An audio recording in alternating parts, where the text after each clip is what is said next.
بسم اللہ الرحمن الرحیم۔ السلام علیکم ورحمۃ اللہ وبرکاتہ۔ سلسلہ ماں جی کی نئی قسط کے ساتھ آپ کی خدمت میں حاضر ہوں۔ پچھلی صدی کے بڑے بوڑھے 7 سمندر پار کر کے سفر کو بلائے باگہانی سمجھتے تھے۔ عبداللہ صاحب کی والدہ نے بیٹے کو ولایت جانے سے منع کر دیا۔ عبداللہ صاحب کی سعادت مندی آڑے آئی اور انہوں نے وظیفہ واپس کر دیا۔ اس حرکت پر سر سید کو بے حد غصہ بھی آیا اور دکھ بھی ہوا۔ انہوں نے لاکھ سمجھایا بجھایا، ڈرایا دھمکایا، لیکن عبداللہ صاحب ٹس سے مس نہ ہوئے۔ کیا تم اپنی بوڑھی ماں کو قوم کے مفاد پر ترجیح دیتے ہو؟ سر سید نے کڑک کر پوچھا۔ جی ہاں، عبداللہ صاحب نے جواب دیا۔ یہ ٹکا سا جواب سن کر سر سید صاحب آپے سے باہر ہو گئے۔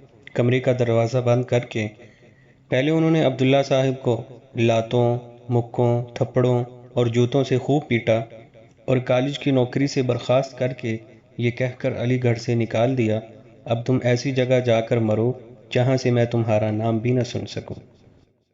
عبداللہ صاحب جتنے سعادت مند بیٹے تھے اتنے سعادت مند شاگرد بھی تھے۔ نقشے پر انہیں سب سے دور افتادہ اور دشوار گزار مقام گلگت نظر آیا۔ چنانچہ وہ ناک کی سیدھ گلگت پہنچے اور دیکھتے ہی دیکھتے وہاں کی گورنری کے عہدے پر فائز ہو گئے۔ جن دنوں ماں جی کی منگنی کی فکر ہو رہی تھی انہی دنوں عبداللہ صاحب بھی چھٹی پر گاؤں آئے ہوئے تھے۔ قسمت میں دونوں کا سنجوگ لکھا ہوا تھا۔ ان کی منگنی ہو گئی اور 1 ماہ بعد شادی بھی ٹھہر گئی تاکہ عبداللہ صاحب دلہن کو اپنے ساتھ گلگت لے جائیں۔ منگنی کے بعد ایک روز ماں جی اپنی سہیلیوں کے ساتھ پاس والے گاؤں میں میلہ دیکھنے گئی ہوئی تھیں۔ اتفاقاً یا شاید دانستہ عبداللہ صاحب بھی وہاں پہنچ گئے۔ ماں جی کی سہیلیوں نے انہیں گھیر لیا اور ہر ایک نے چھیڑ چھیڑ کر ان کو 5-5 روپے پیش کیے، لیکن انہوں نے انکار کر دیا۔ بہت اصرار بڑھ گیا تو مجبوراً ماں جی نے 11 پیسے کی فرمائش کی۔ اتنے بڑے میلے میں 11 پیسے لے کر کیا کرو گی؟ عبداللہ صاحب نے پوچھا۔ اگلی جمعرات کو آپ کے نام سے مسجد میں تیل ڈلوا دوں گی، ماں جی نے جواب دیا۔ زندگی کے میلے میں بھی عبداللہ صاحب کے ساتھ ماں جی کا لین دین صرف جمعرات کے 11 پیسوں تک ہی محدود رہا۔ اس سے زیادہ رقم نہ کبھی انہوں نے مانگی نہ اپنے پاس رکھی۔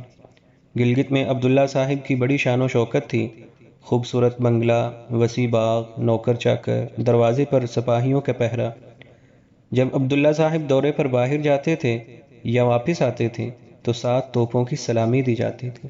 یوں بھی گلگت کا گورنر خاص سیاسی، انتظامی اور سماجی اقتدار کا حامل تھا، لیکن ماں جی پر اس سارے جاہ و جلال کا ذرا بھی اثر نہ ہوا۔ کسی قسم کا چھوٹا بڑا ماحول ان پر اثر انداز نہ ہوتا تھا، بلکہ ماں جی کی اپنی سادگی اور خود اعتمادی ہر ماحول پر خاموشی سے چھا جاتی تھی۔ ان دنوں سر مالکم ہیلی حکومت برطانیہ کی طرف سے گلگت کی روسی اور چینی سرحدوں پر پولیٹیکل ایجنٹ کے طور پر مامور تھے۔ ایک روز لیڈی ہیلی اور ان کی بیٹی ماں جی سے ملنے آئیں۔ انہوں نے فراق پہنے ہوئے تھے اور پنڈلیاں کھلی تھیں۔ یہ بے حجابی ماں جی کو پسند نہ آئی۔ انہوں نے لیڈی ہیلی سے کہا، تمہاری عمر تو جیسے گزرنی تھی گزر ہی گئی ہے، اب آپ اپنی بیٹی کی عاقبت تو خراب نہ کرو۔ یہ کہہ کر انہوں نے مس ہیلی کو اپنے پاس رکھ لیا اور چند مہینوں میں اسے کھانا پکانا، سینہ پرونا، برتن مانجنا، کپڑے دھونا سکھا کر ماں باپ کے پاس واپس بھیج دیا۔ جب روس میں انقلاب برپا ہوا تو لارڈ کچنر سرحدوں کا معائنہ کرنے گلگت آئے۔ ان کے اعزاز میں گورنر کی طرف سے ضیافت کا اہتمام ہوا۔ ماں جی نے اپنے ہاتھ سے 10-12 قسم کے کھانے پکائے۔ کھانے لذیذ تھے۔ لارڈ کچنر نے اپنی تقریر میں کہا، مسٹر گورنر، جس خانسامہ نے یہ کھانے پکائے ہیں، برائے مہربانی میری طرف سے آپ ان کے ہاتھ چوم لیں۔ دعوت کے بعد عبداللہ صاحب فرحاں و شاداں گھر لوٹے تو دیکھا کہ ماں جی باورچی خانے کے ایک گوشے میں چٹائی پر بیٹھی نمک اور مرچ کی چٹنی کے ساتھ مکئی کی روٹی کھا رہی ہیں۔ ایک اچھے گورنر کی طرح عبداللہ صاحب نے ماں جی کے ہاتھ چومے اور کہا، اگر لارڈ کچنر یہ فرمائش کرتا کہ وہ خود خانسامہ کے ہاتھ چومنا چاہتا ہے تو پھر تم کیا کرتی؟ ماں جی تنک کر بولی، میں اس کی مونچھیں پکڑ کر جڑ سے اکھاڑ دیتی۔ پھر آپ کیا کرتے؟ عبداللہ صاحب نے ڈرامہ کیا، میں ان مونچھوں کو روئی میں لپیٹ کر واسرائے کے پاس بھیج دیتا اور تمہیں ساتھ لے کر کہیں اور بھاگ جاتا۔ جیسے سر سید کے ہاں سے بھاگا تھا۔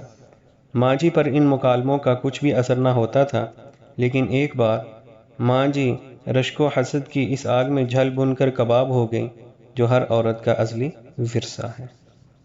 و سامعین کرام، امید ہے کہ آپ کو سلسلہ ماں جی کی یہ قسط بہت پسند آئی ہوگی۔ آپ سے گزارش ہے کہ اگر آپ نے چینل کو سبسکرائب نہیں کیا تو پلیز ہمارے چینل کو سبسکرائب کریں اور ہماری حوصلہ افزائی کریں۔ ایک نئی قسط کے ساتھ ہم پھر حاضر ہوں گے۔ اپنی دعاؤں میں یاد رکھیے گا۔ تب تک کے لیے اجازت دیجیے۔ اللہ حافظ۔